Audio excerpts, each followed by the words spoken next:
Suami saya bilang, ya udah kalau misalnya nih tahun depan kamu nggak keluar, saya yang keluar gitu. Jadi saya, aduh, ojo. Bayangan saya, kalau saya bekerja, yang kemarin bekerja dari pagi sampai sore, saya dapat sekian. Lah masa saya ini bekerja dari pagi sampai pagi, malah nggak dapat gitu. Intinya ya saya menggaji diri saya sendiri sampai saat ini. Dia maksimal 40 tahun. Aduh, apakah saya sudah terlalu tua?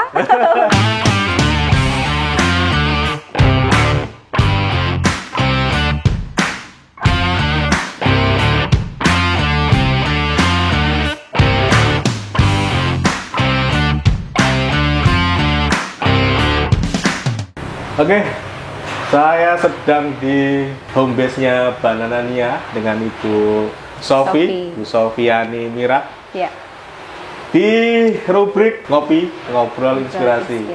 Yang pengen kita gali hari ini cerita tentang bagaimana Bu Sofi ini ngembangin Bananania dalam tempo waktu yang ya nggak nyampe 5 tahun, tapi hari ini progresnya cukup luar biasa ya. Sebelum ke sana Bu Sofi, boleh deh kenalkan Bu Sofi itu siapa, latar belakangnya apa gitu. Oh ya, oke.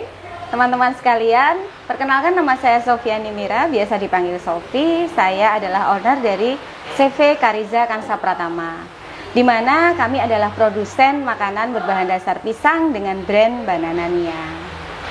Gitu Mas.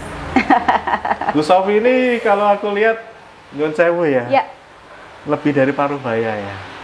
Sangat lebih. Ini bukannya cedek enggak, tapi aku pengen tahu nih. Begini. Backgroundnya gimana Bu dulu Bu? Jadi begini ya, saya ini saat ini jelita Mas. Apa itu? Jelang 50 tahun. Oh, jelang 50 tahun. Lebih dari paruh baya. Leres. Jadi ya gini-gini aja. Tadi pertanyaannya gimana?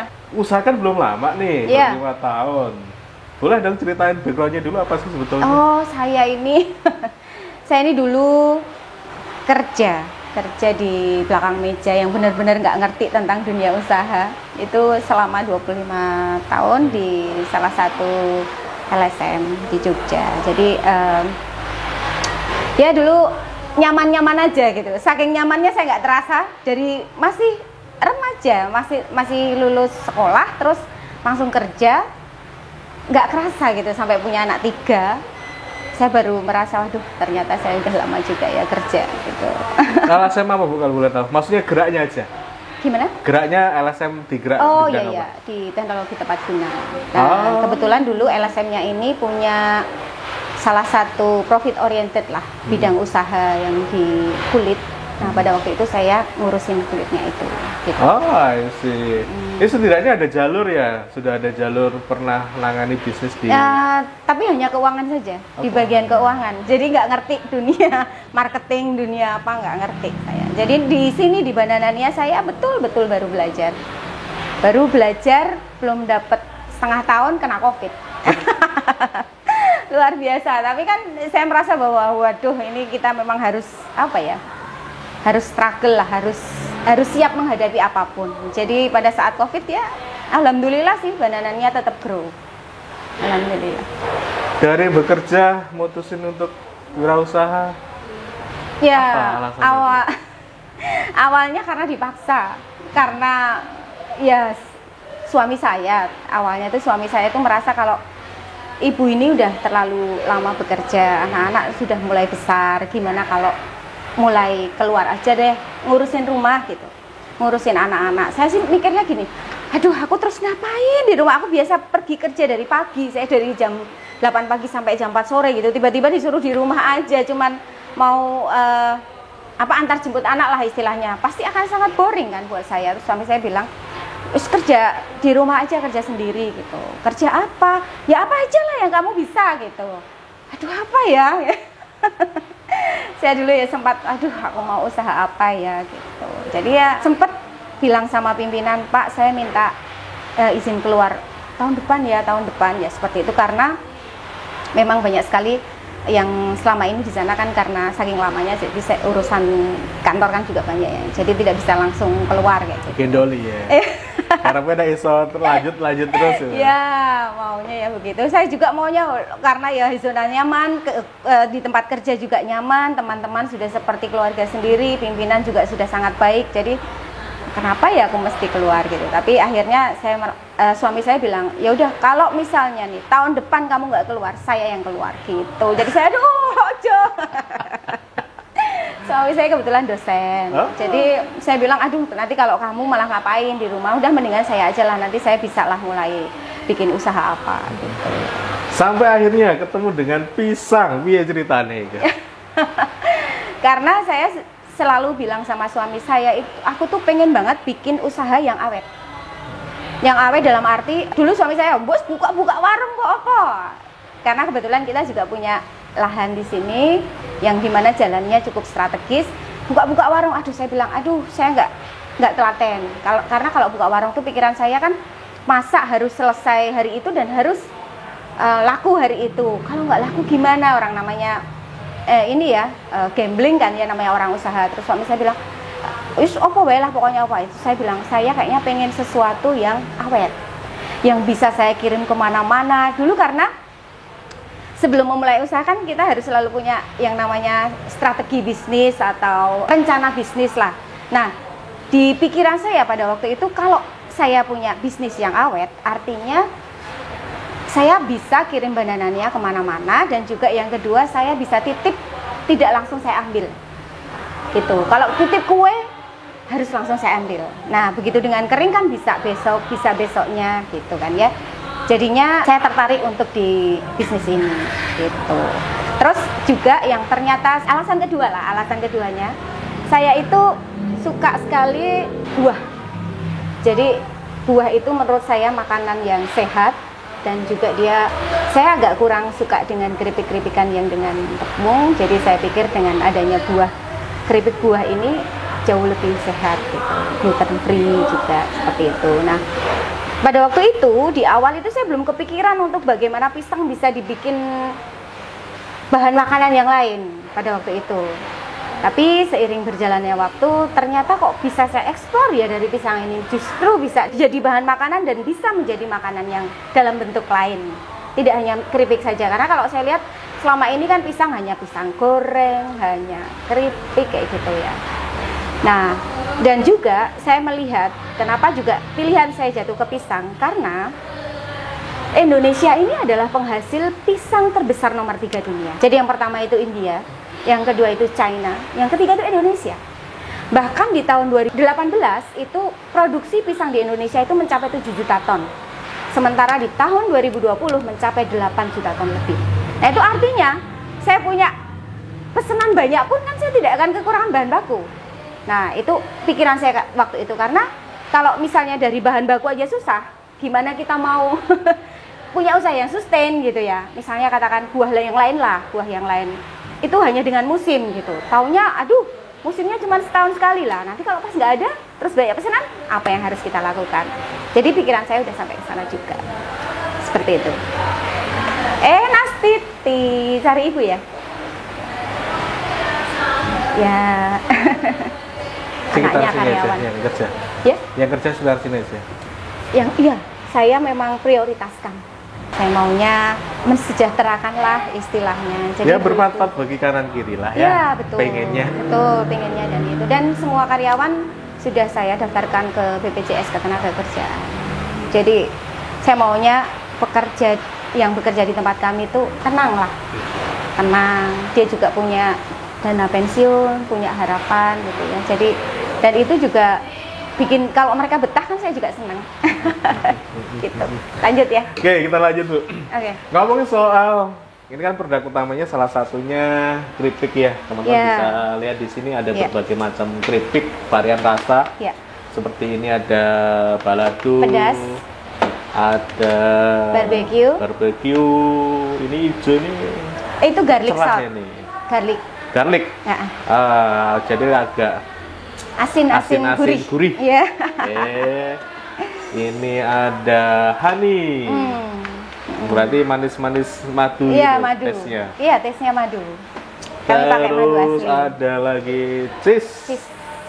Keju. Tentunya kalau ngomongin pisang biasanya Coklat. karena picok itu Betul. terkenal sekali. Benar. Selain itu beliau juga punya Tepung pisang. tepung pisang. Ini kemasan untuk 500 gram. Terus ada lagi granola. Kalau granola ini campuran antara Biji-bijian, pisang dan buah-buahan kering. Oh, jadi kayak oat gitu ya? Ya, semacam oat. Buat sarapan atau? Ya, buat sarapan sehat. Tapi dicamil juga bisa karena ini tidak pakai campuran pun sudah enak karena kami campur madu. Jadi kalau ada beberapa oat yang memang harus dikasih air panas atau dikasih susu, kalau ini dicamil pun enak tapi dikasih susu, yogurt, ice cream, milkshake. Saya enak ya. Saya enak. Oke. Granolanya pun ada beberapa varian. Ada 3 varian. Rasa. Apa aja, Bu? Madu, cinnamon sama honey. Sama coklat, maaf. Coklat. Honey, cinnamon sama coklat. Ini yang menarik nih. Apa ini, Bu?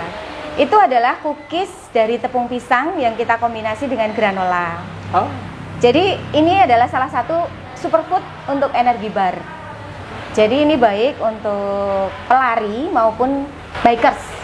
Ya. Kalau lari jauh atau sepeda jauh gitu ini buat. Jadi biasanya sebelum lari kalau memang sarapan makan nasi kan kadang jadi perut sakit. Kalau sarapan ini insya Allah aman.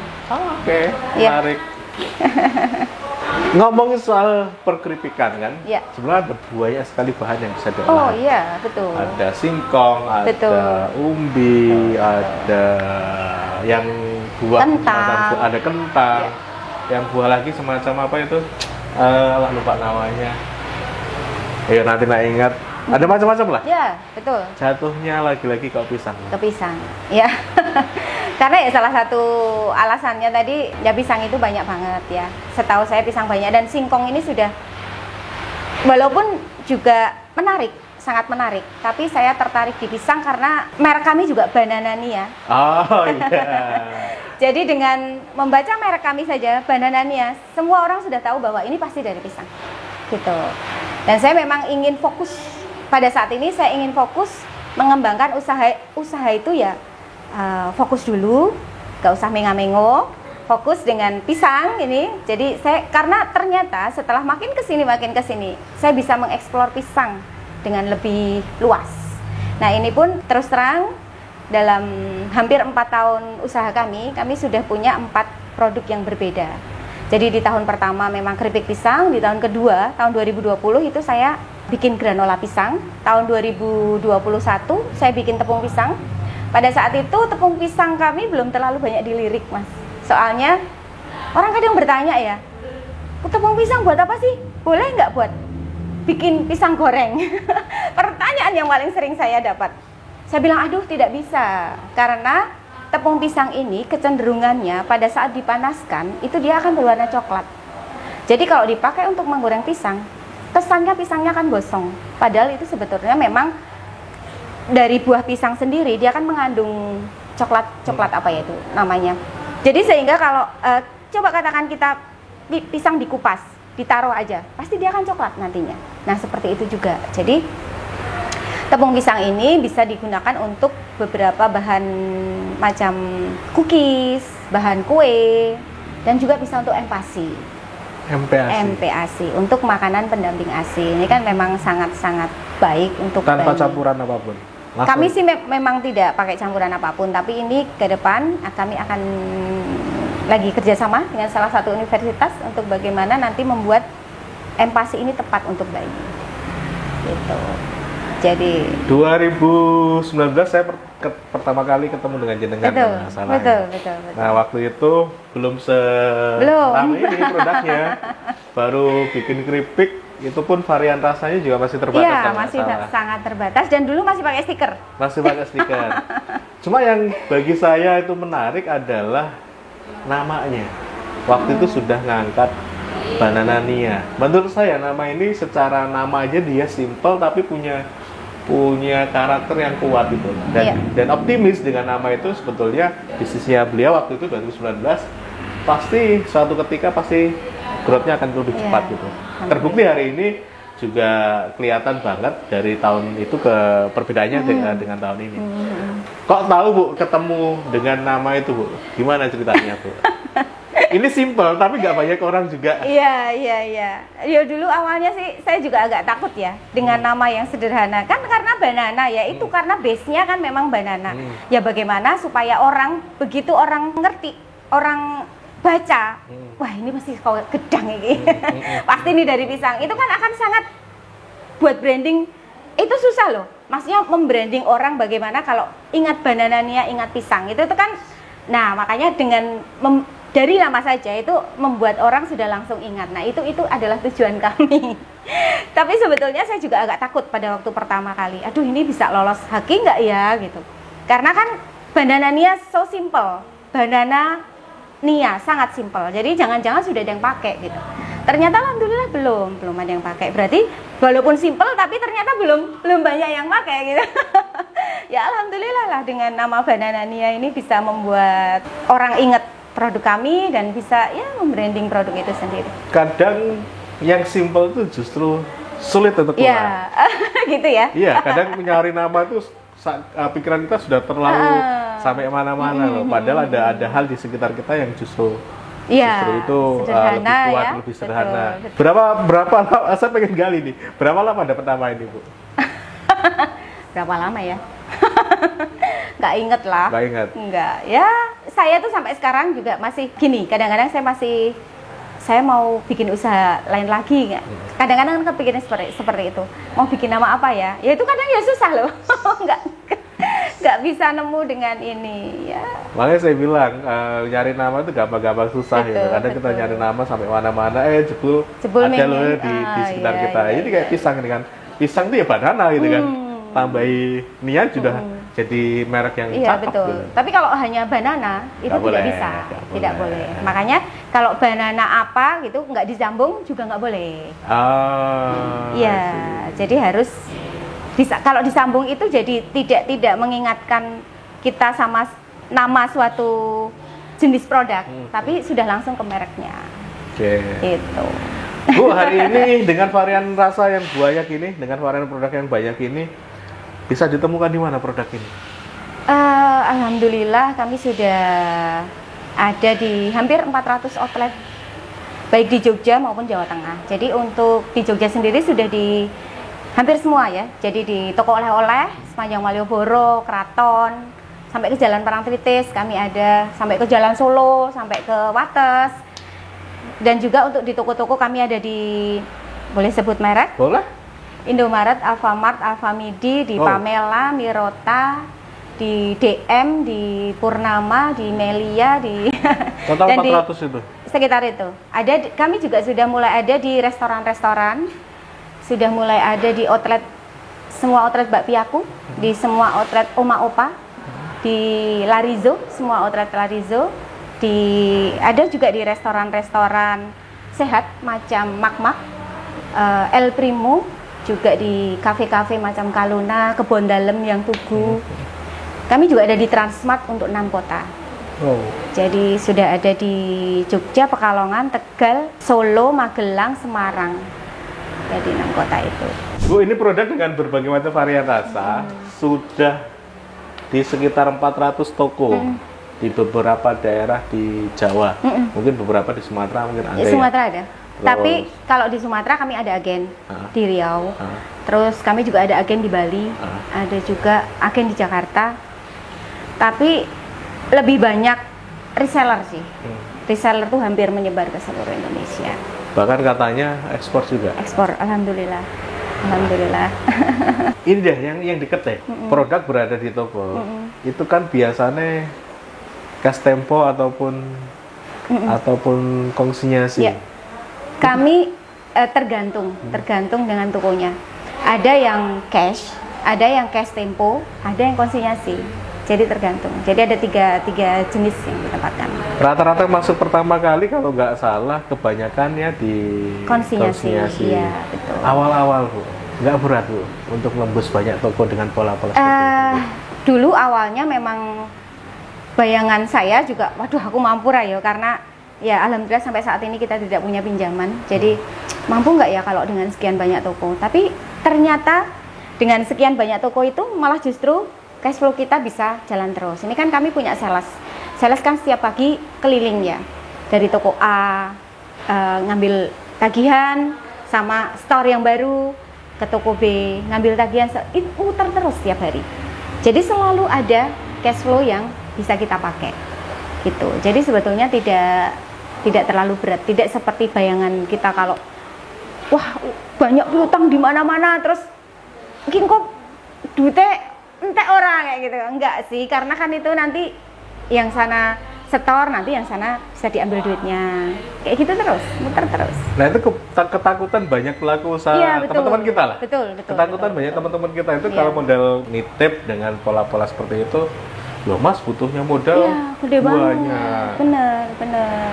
Saya enggak banyak saya. Nggak Dulu banyak. awalnya enggak banyak karena kita kan juga bertumbuh. Dulu hanya 1 rasa, terus nambah 2 rasa, 3 rasa sampai akhirnya 6 rasa. Dan itu pun modal untuk bikin kemasan memang juga banyak sekali teman-teman yang bilang aduh enggak kemasan mahal, udah jumlahnya harus banyak gitu ya. Kalau saya dulu kemasan saya juga bertahap. Karena minimal 1.000 ya nggak coklat sih. Nanti terus sudah punya rasa madu, bikin lagi rasa madu setelah duitnya ngumpul. Kuncinya itu satu sebetulnya. Tidak mencampur antara uang pribadi dengan uang usaha. Kuncinya witok. Karena kalau dicampur nih, wah kayak duitku akeh, sebulan ini kuwi duit modal gitu kan. Kalau sudah dipisah dari awal, ketahuan banget. Wah ini udah dari penjualan toko A, B, C, D, bisa tak pakai untuk pesan kemasan. Nanti begitu juga ini, wah bisa tak pakai untuk beli bahan baku, kayak gitu terus. Jadi muter terus.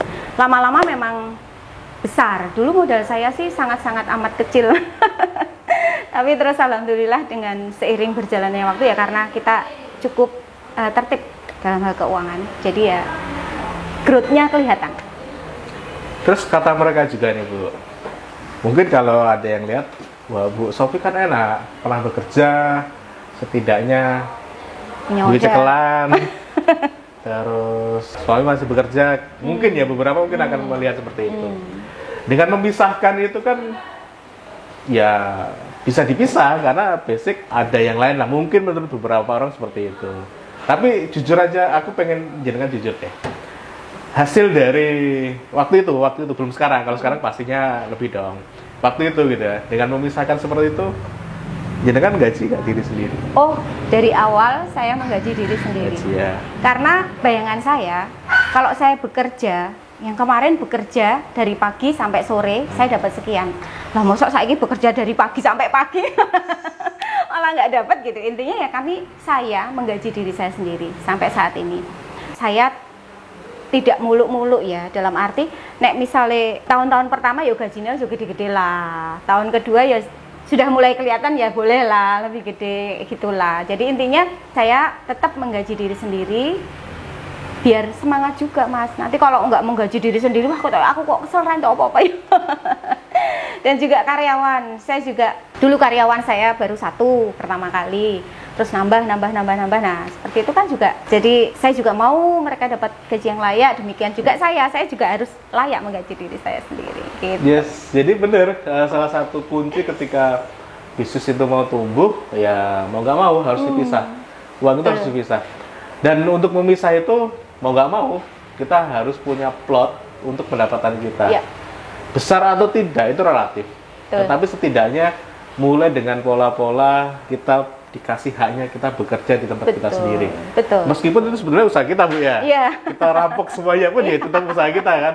Tetapi kalau itu dikerjain ya jenengan bisnis nggak akan punya nggak akan growth karena nggak punya modal ditahan, nggak punya cadangan modal, nggak punya nafas lah ibaratnya. Yeah. Nah terbukti nih Bu Sofi, karena 4 tahun itu bagi saya waktu yang cepat loh untuk usaha bisa growth. Dulu karyawannya 1, hari ini 6 ya. Kami ber-8 semuanya. Oh 8, hari ini sudah 8. Dulu mungkin nitip jual ke 1-2 toko, hari ini sudah bisa ke 400. Jadi selama 4 tahunnya, selama 4 tahun ini bisa growth cukup baik gitu loh ya. Salah satu kuncinya uang. Kenapa ya? Ya bisnis itu nyawanya di uang sih menurutku. Kalau itu nggak dikelola dengan benar ya wassalam. Benar banget. Makanya saya juga punya admin. Ini kebetulan adminnya baru tak suruh pelatihan. Jadi ya tugas dia untuk membuat laporan. Ibu ini omsetnya sekian Bu, ini anunya. Jadi saya setiap hari saya dapat laporan dari dia. Nah itu pentingnya, karena kalau kita kerjakan sendiri apa-apa ya pasti nggak selesai. Gitu.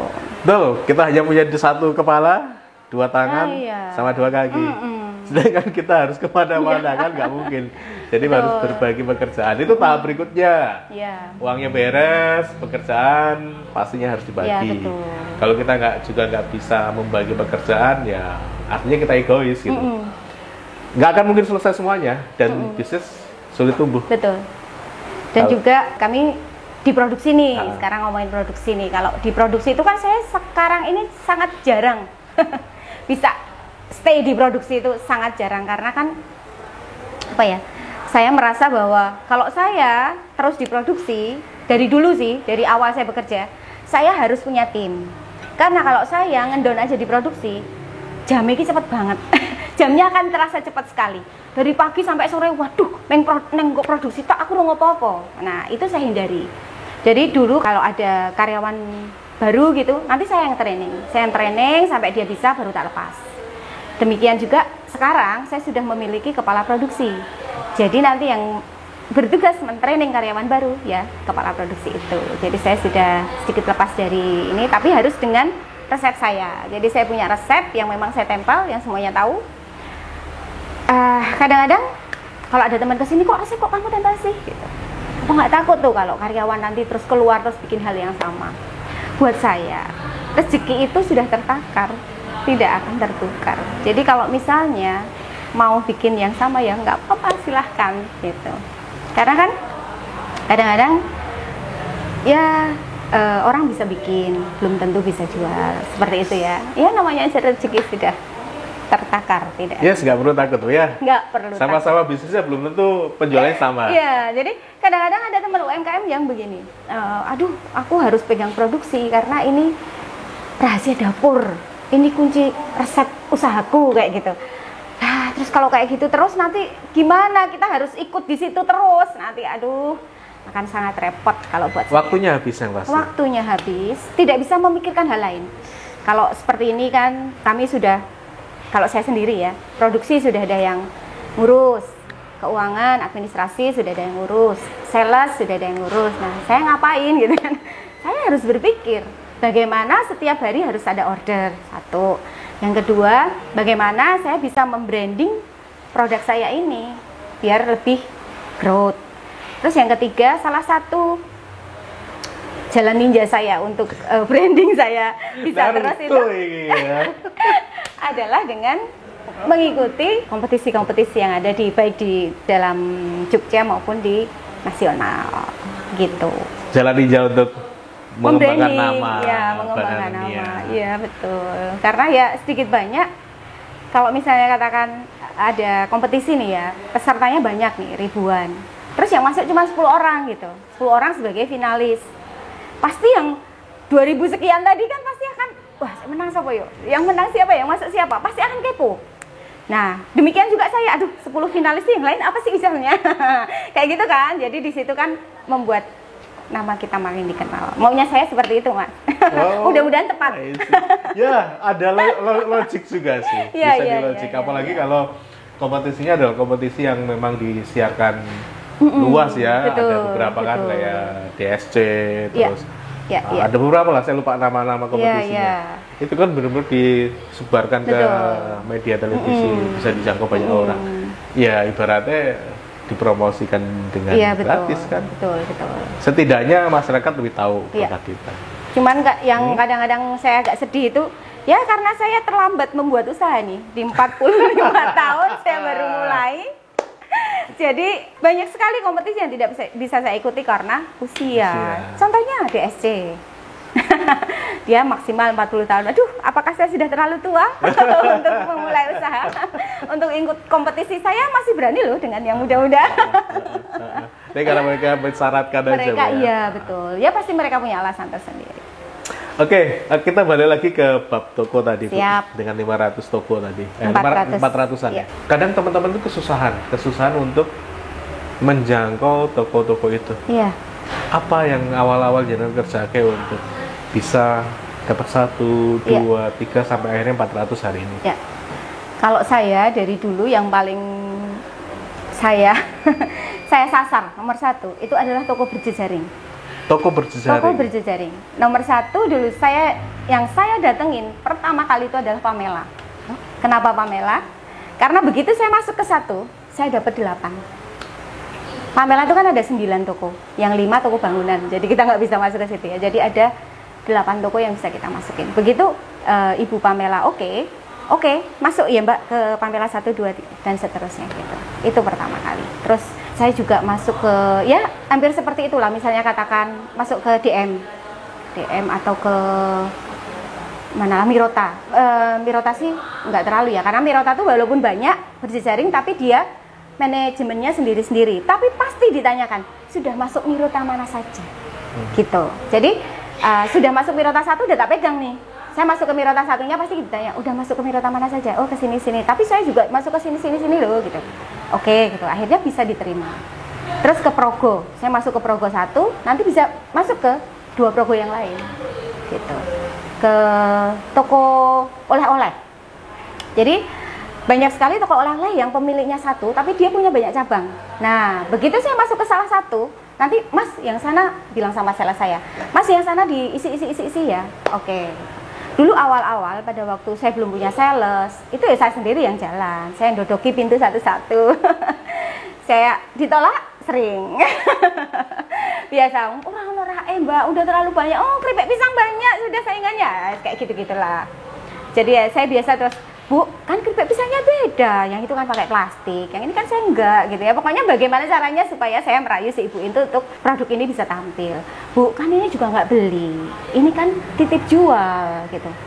Dilihat 1 bulan deh Bu. Kalau 1 bulan nggak jalan, besok saya ambil.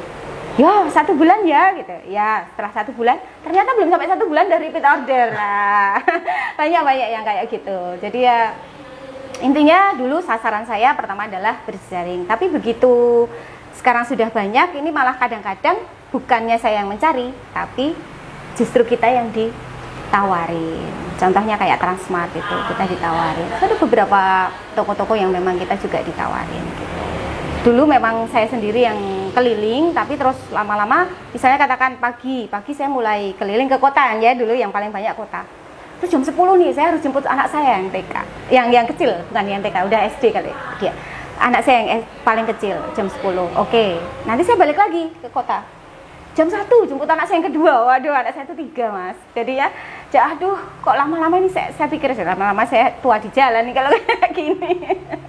Terus jadi kadang-kadang ada toko yang seharusnya sudah diambil, sudah restock, tapi sayanya nggak bisa kayak gitu. Jadi karena ya urusan sekolah anak, apalah segala macam. Jadi terus saya bertekad saya harus punya sales untuk membantu saya biar dia bisa keliling dari pagi sampai sore. Alhamdulillah akhirnya ada. Ditolak itu kan kata orang menyakitkan. Ya. Apalagi ditolak perempuan kalau itu.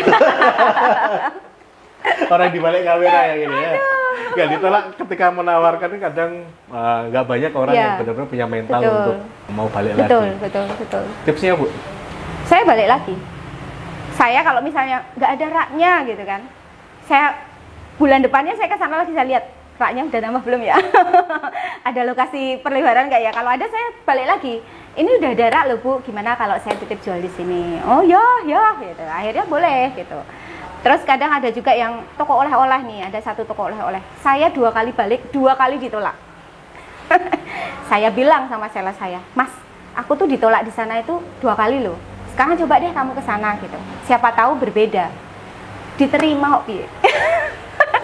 Terus saya bilang, loh, saya tuh 2 kali loh. Kok bisa kamu diterima gitu? Ya kan pakai bahasa sales gitu. Pakai bahasa sales. Oh, gitu ya. Aduh, berarti ilmu saya tentang bahasa sales belum sampai nih. Akhirnya ya alhamdulillah ada beberapa yang justru dulu saya ditolak, begitu sales masuk malah lancar gitu. Oke ya. Bu, hari ini berapa kapasitas per hari Bu? Berapa kilo? Kami bisa 500 sampai 800 pieces per hari, antara 50 sampai 80 kilo. 50 sampai 80 kilo pisang. Pisang apa pisang ini? Matang. Pisang yang sudah jadi keripik loh, bukan pisang mentahnya. Pisang mematangnya di 80-an kilo sehari. Iya. Jadi pisang mentahnya jauh lebih gede. Iya, karena kan kita buang kulit juga banyak kan ya. Berapa sampai berapa kilo? Jadi 1 kilo itu kira-kira jadi sekitar 350 gram. Oh, satu Tapi kilo, 1 kilo ini berarti butuh sekitar 2 sampai 3 kilo iya, pisang betul, mentah. betul. Jadi apa ya? Karena kan kita banyak buang di kulit, terus banyak buang itu kan jadi ringan gitu. Tadinya berat kan terus jadi ringan. Lumayan gede deh ininya, Lumayan gede. kapasitas produksinya. Oh, kapasitas produksinya ya alhamdulillah lah lumayan. Pisang apa Bu yang di ini Bu? Kami pakai Raja Nangka. Raja Naga. Itu aja? Iya, pisang raja. Tapi untuk tepung memang hampir semua pisang kami coba. Karena sebetulnya untuk tepung itu tidak perlu spesifik pisang apa. Saat ini saya sedang bikin dengan salah satu dosen di Universitas Negeri Yogyakarta, bikin tepung pisang dari Ambon. Ambon. Ambon tapi khusus Ambon pulut. Ambon lumut. Ambon yang warna hijau itu. Jadi karena menurut penelitian Ambon itu proteinnya sangat tinggi dibandingkan dengan pisang-pisang yang lain. Gitu. Jadi saat ini saya sedang bersama beliau bikin. Itu bagian dari rencana ke depan. Salah satunya. Salah satunya. Salah Punya satunya. planning besar apa ke depan terkait dengan pengembangan banana? Iya, saya tetap akan inovasi produk. Jadi saya tuh pada dasarnya senang trial. Walaupun errornya juga kita sering dapat ya, namanya trial dan error. Saya trial ini cookies ini cukup lama. Jadi kan dulu ceritanya kan kita 2021 cuman punya tepung aja. Karena banyak pertanyaan seperti itu, terus saya jadi kepikiran, aduh ini kok tepung saya banyak yang nggak tahu gitu, ini untuk apa. Akhirnya saya kepikiran, berarti saya harus membuat sesuatu dari tepung. Biar saya dikira nggak ngomong doang nih, biar saya punya bukti bahwa tepung itu enak. Tepung pisang itu enak loh. Satu, dia gluten free, yang jauh lebih sehat. Dan kedua, enak gitu, bisa dimakan gitu. Akhirnya terus saya bikin ini, trial error, akhirnya alhamdulillah jadi. Dan ini pula yang membawa kami untuk mendapatkan UKM Pangan Award tahun 2022 gitu. Ini ya? Iya. Kementerian Perdagangan. Iya, dan ini juga yang sangat dipuji juri pada saat di Bank Indonesia kita ikut Hijrahpreneur Indonesia Syariah Economy Festival. Gitu. Kami dapat juara 2 kalau yang bisa. Ada lagi rencana ke depan? Ada, saya akan mengembangkan tetap dengan pisangnya. Saya sudah punya beberapa planning untuk inovasi produk, tapi kalau saya bilang sekarang kayaknya nggak seru ya Mas. Ya sih. Nanti kalau sudah mulai ini deh, jadi kami juga ada kerjasama dengan universitas, ada juga kerjasama dengan UMKM lain. Jadi kita akan kolaborasi. Gitu. Bu, terakhir Bu. Ya. Memulai usaha di usia-usia yang ya aku bilang lebih dari paruh baya Ya. Lebih dari paruh baya. Itu kan tantangannya banyak. Ya. Kalau dibandingkan dengan Yang masih muda-muda ya tentunya. Ya. tentunya tantangannya lebih banyak kan. Betul. Dan hari ini kalau kita ngomongin pelaku usaha, itu kebanyakan di usia-usia itu.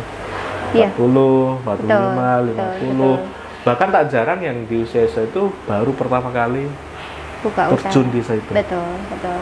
Bu, kasih tips dong buat kawan-kawan biar mereka bisa ya setidaknya memang meyakini bahwasannya ya ini jalur yang memang tepat dia pilih gitu.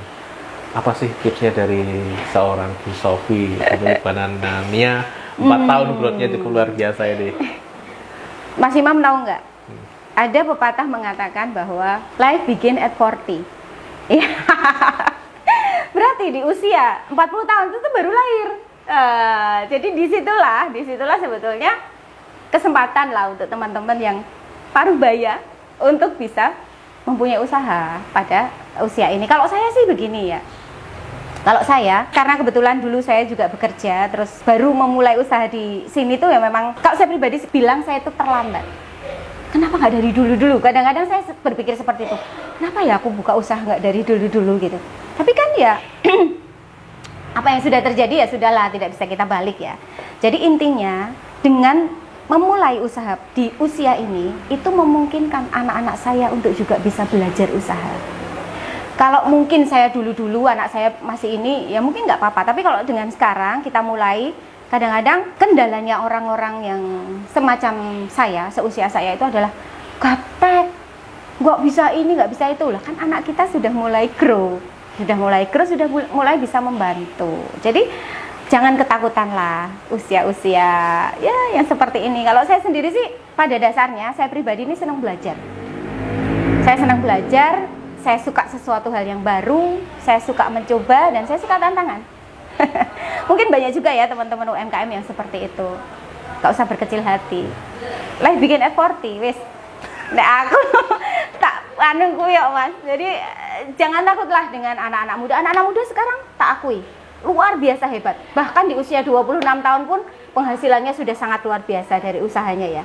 Tapi untuk kita-kita yang sudah parubaya jangan mau kalah gitu. Jangan mau kalah sama mereka. Saya juga belum lahir ini ceritanya ini. Belum 40 itu belum lahir. Okay. Saya juga senang belajar. Saat ini juga saya sedang kuliah. Terus banyak juga Bu, ya ini gak jadi terakhir ini. Ya saya tambah deh. Ya, okay. Ada banyak juga saya temui teman-teman pelaku UMKM ini apa ya? Kayak gak fokus gitu. Ya. Semua kegiatan dicoba, semuanya pengen dicoba, semuanya pengen ikut dan sebagainya. Menurutku malah justru itu sedikit banyak membiaskan fokus kita di bisnis. Betul. Untuk ngembangin bisnis kan mau nggak mau harus fokus gitu. Iya. Kalau ada kesempatan untuk belajar, oke lah kita belajar. Cuma kalau waktunya setiap hari dibuat untuk belajar, kan habis ini kita untuk ngomongin bisnis kita. Saya yakin Bu Sophie salah satu orang yang fokus dengan 4 tahun bisa. Iya. Kalau menurut Bu Sophie sendiri dengan apa yang banyak dikerjain sama teman-teman, gimana tanggapannya? Kalau saya itu kadang-kadang begini, saya menyoroti mereka nggak fokus itu, ya satu kadang-kadang pelatihan terus nggak ada waktu untuk yang lain mau. Nggak bisa, aku saiki ora iso produksi soalnya harus melu pelatihan. Tapi sebetulnya pelatihan itu bagus karena buat saya pribadi juga saya senang banget ikut pelatihan. Tapi setelah saya ikut, ya wes nggak ikut lagi gitu. Karena kita sudah ngerti. Nah, sekarang ini yang banyak saya ikutkan adalah staff saya. Jadi untuk beberapa yang ini saya ikutkan staff saya. Jadi biar biar dia juga bisa belajar, biar saya juga banyak dibantu nantinya gitu. Tapi kalau yang saya soroti hal lain tentang teman-teman UMKM, ya walaupun tidak semua, kadang-kadang mereka itu kurang fokusnya begini, produknya macam-macam. Satu orang bisa ngeluarin produk bermacam-macam yang beda banget gitu loh. Misal bikin minuman, bikin makanan dari bahan yang berbeda-beda, tidak fokus. Nah itu kadang-kadang saya merasa mau branding piye ya gitu. Caranya branding bagaimana kalau terlalu banyak itu. Syukur-syukur kalau memang itu bisa jalan semua. Kalau tidak. Nah, kalau saya akan membuat produk baru apabila produk lama saya sudah cukup settle. Dan saya tidak akan menghilangkan produk itu. Misalnya katakan ganti. Wah, aku saya mau fokus ini aja deh. Yang bisnis kemarin udah tak ganti gitu. Enggak. Saya selalu memulai bisnis yang baru setelah bisnis yang ini settle. Ini cookies walaupun masih di tahun 2022, kami mulai di bulan Maret. Ini udah hampir 1 tahun. Menurut saya sudah cukup settle. Sudah ada di beberapa hotel, sudah ada di kafe-kafe, sudah masuk juga ke supermarket walaupun belum banyak supermarketnya. Karena ini memang lebih ke makanan sehat.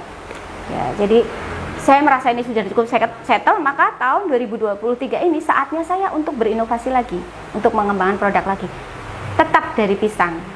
Tetap dengan pisang. Tetap dengan pisang. Kalau maksud saya, kalau misalnya dengan satu bahan gitu ya, kita brandingnya tuh enak gitu. Kalau teman-teman bikin ini, aduh, nanti yang bisa-bisa malah jadi kacau semua gitu loh. Fokus kita yang mana nih gitu. Jadi setelah saya ada di YouTube, di beberapa platform YouTube itu banyak sekali orang yang ngechat ke saya. Karena kan di situ ada nomor teleponnya ya, banyak sekali, Mbak, saya mau curhat gitu. Oh boleh, silahkan, mau curhat apa? Saya itu usaha ini tapi kok nggak laku. Saya ganti ini lagi, kok nggak laku lagi. Saya ganti ini lagi, kok nggak laku lagi. Aduh, saya terus bilang, sebentar, nggak lakunya itu tuh gimana caranya? Ya ini baru 3 bulan, nggak jalan lah. Saya kan nggak bisa makan kayak gitu. Oh ini berarti ada yang salah gitu. Ini kayaknya ada yang salah deh dari bisnismu. Ayo sini ngobrol. Terus ada yang beberapa yang justru datang dari luar kota, datang ke sini cuma mau ngobrol sama saya gitu. Terus kamu harus fokus. Maksudnya fokus dulu di satu, jangan terus langsung kepikiran untuk bikin ini, kalau bikin ini gimana, kalau bikin ini gimana gitu. Satu dulu fokus, dia sudah settle, nambah lagi satu gitu.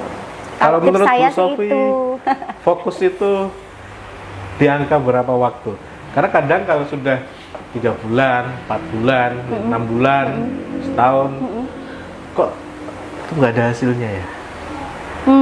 Kira-kira kalau saya tidak di bulannya sih, lebih melihat ke growth-nya, growth dari ini.